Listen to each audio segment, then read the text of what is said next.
ಶ್ರೀ ಗುರುಭ್ಯೋ ನಮಃ. ಭಾರತೀ ಕರುಣಾಪಾತ್ರಂ ಭಾರತೀ ಪದಭೂಷಣಂ ಭಾರತೀ ಪದಮಾರೂಢಂ ಭಾರತೀ ತೀರ್ಥಮಾಶ್ರಯೇ. ಇವತ್ತು ನಾವು ಗಣೇಶ ಸ್ತುತಿಯನ್ನು ಕಲ್ತ್ಕೊಳ್ಳೋಣ. ಚಿಕ್ಕದಾದ 3 ಶ್ಲೋಕಗಳು, ಆದರೆ ಆ ಮಹಾಗಣಪತಿಯನ್ನು ಅತ್ಯಂತ ದೊಡ್ಡದಾದಂತಹ ಪರತತ್ವ ಅಂತ ಕೊಂಡಾಡಿರುವಂತಹ ಶ್ಲೋಕಗಳು 3. ತುಂಬ ಸುಲಭವಾಗಿದೆ, ಸರಳವಾಗಿದೆ. ಕಲ್ತ್ಕೊಳ್ಳೋಣವಾ?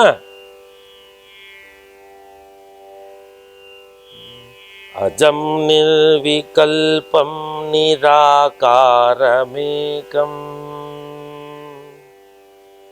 ಅಜಂ ನಿರ್ವಿಕಲ್ಪಂ ನಿರಾಕಾರಮೇಕಂ ಅಜಂ ನಿರ್ವಿಕಲ್ಪಂ ನಿರಾಕಾರಮೇಕಂ ಅಜಂ ನಿರ್ವಿಕಲ್ಪಂ ನಿರಾಕಾರಮೇಕಂ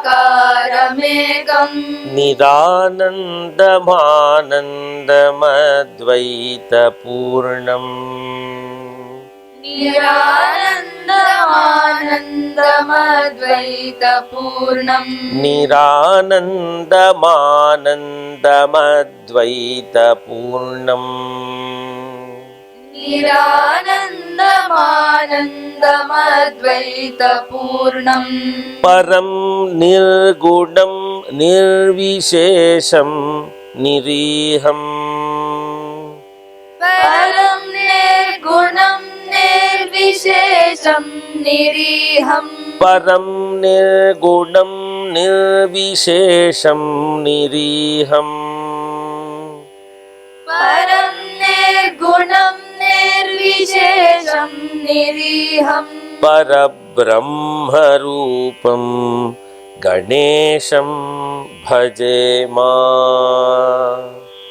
ಪರಬ್ರಹ್ಮರೂಪಂ ಗಣೇಶಂ ಭಜೇಮ ಪರಬ್ರಹ್ಮರೂಪಂ ಗಣೇಶಂ ಭಜೇಮಾ ಪರಬ್ರಹ್ಮರೂಪಂ ಗಣೇಶಂ ಭಜೇಮ ಅಜಂ ನಿರ್ವಿಕಲ್ಪಂ ನಿರಾಕಾರಮೇಕಂ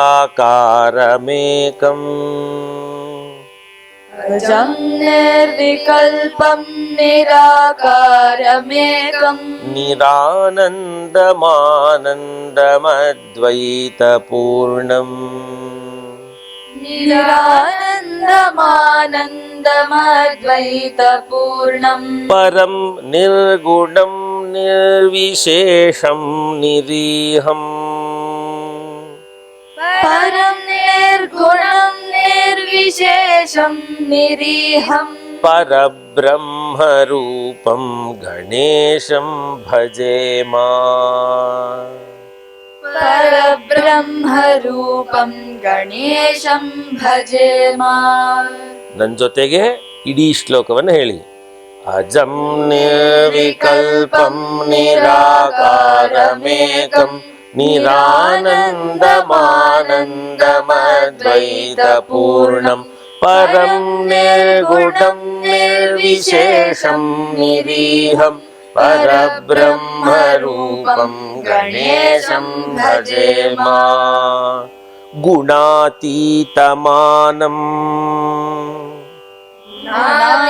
ಗುಣಾತೀತಮಾನಂ ಚಿದಾನಂದರೂಪಂ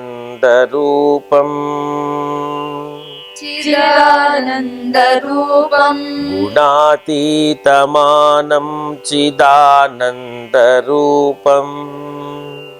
ಗುಣಾತೀತಮಾನಂ ಚಿದಾನಂದರೂಪಂ ಚಿದಾಭಾಸಕಂ ಚಿದಾಭಾಸಕಂ ಸರ್ವಗಂ ಜ್ಞಾನಗಮ್ಯಂ ಸರ್ವಗಂ ಜ್ಞಾನಗಮ್ಯಂ ಚಿದಾಭಾಸಕಂ ಸರ್ವಗಂ ಜ್ಞಾನಗಮ್ಯಂ ಚಿದಾಭಾಸಕಂ ಸರ್ವಗಂ ಜ್ಞಾನಗಮ್ಯಂ ಮುನಿಧ್ಯೇಯಮಾಕಾಶರೂಪಂ ಪರೇಶಂ ಮುನಿಧ್ಯೇಯಮಾಕಾಶರೂಪಂ रूपं परेशम् मुनिध्येयमाकाशरूपं परेशम् मुनिध्येयमाकाशरूपं परेशम् ಕಡೆ ಸಾಲು ಅದೇ ಸಾಲೆ ಹೇಳಿ ಪರಬ್ರಹ್ಮರೂಪಂ ಗಣೇಶಂ ಭಜೇಮ. ಇಡೀ ಶ್ಲೋಕ ಗುಣಾತೀತಮಾನಂ ಚಿದಾನಂದರೂಪಂ ಚಿದಾಭಾಸಕಂ ಸರ್ವಗಂ ಜ್ಞಾನಗಮ್ಯಂ ಮುನಿಧ್ಯೇಯಮಾಕಾಶರೂಪಂ ಪರೇಶಂ ಪರಬ್ರಹ್ಮರೂಪಂ ಗಣೇಶಂ ಭಜೇಮ. ಮೂರನೇ ಶ್ಲೋಕಕ್ಕೆ ಹೋಗೋಣ. ಜಗತ್ಕಾರಣಂ ಜಗತ್ಕಾರಣಂ ಕಾರಣಜ್ಞಾನರೂಪಂ ಕಾರಣಜ್ಞಾನರೂಪಂ ಜಗತ್ಕಾರಣಂ ಜಗತ್ಕಾರಣಂ ಕಾರಣಜ್ಞಾನರೂಪಂ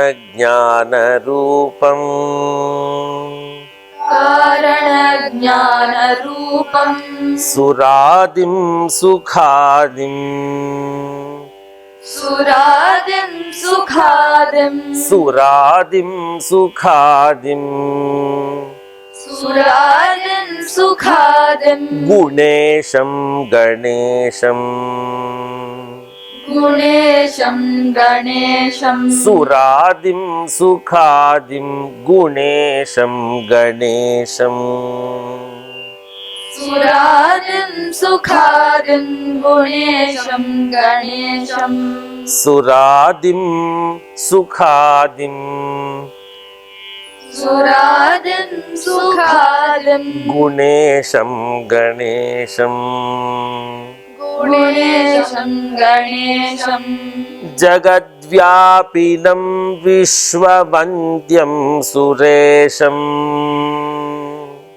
ಜಗದ್ವ್ಯಾಪಿನಂ ವಿಶ್ವವಂದ್ಯಂ ಸುರೇಶಂ ಜಗದ್ವ್ಯಾಪಿನಂ ವಿಶ್ವವಂದ್ಯಂ ಸುರೇಶಂ ಜಗದ್ವ್ಯಾಪಿನಂ ವಿಶ್ವವಂದ್ಯಂ ಸುರೇಶಂ ಪರಬ್ರಹ್ಮರೂಪಂ ಗಣೇಶಂ ಭಜೇಮ ಜಗದ್ವ್ಯಾಪಿನಂ ವಿಶ್ವವಂದ್ಯಂ ಸುರೇಶಂ ಜಗದ್ವ್ಯಾಪಿನಂ ವಿಶ್ವವಂದ್ಯಂ ಸುರೇಶಂ ಪರಬ್ರಹ್ಮರೂಪಂ ಗಣೇಶಂ ಭಜೇಮ. ಪರಬ್ರಹ್ಮರೂಪಂ ಗಣೇಶಂ ಭಜೇಮ. ಈಗ ಇಡೀ ಮೂರೂ ಶ್ಲೋಕಗಳನ್ನ ಅಂದ್ರೆ ಪೂರ್ತಿ ಗಣೇಶ ಸ್ತುತಿಯನ್ನ ಹೇಳೋಣ. ಅಜಂ ನಿರ್ವಿಕಲ್ಪಂ ನಿರಾಕಾರಮೇಕಂ ನಿರಾನಂದಮಾನಂದಮದ್ವೈತಪೂರ್ಣಂ ಪರಂ ನಿರ್ಗುಣಂ ನಿರ್ವಿಶೇಷಂ ನಿರೀಹಂ ಪರಬ್ರಹ್ಮರೂಪಂ ಗಣೇಶಂ ಭಜೇಮ. ಗುಣಾತೀತಮಾನಂ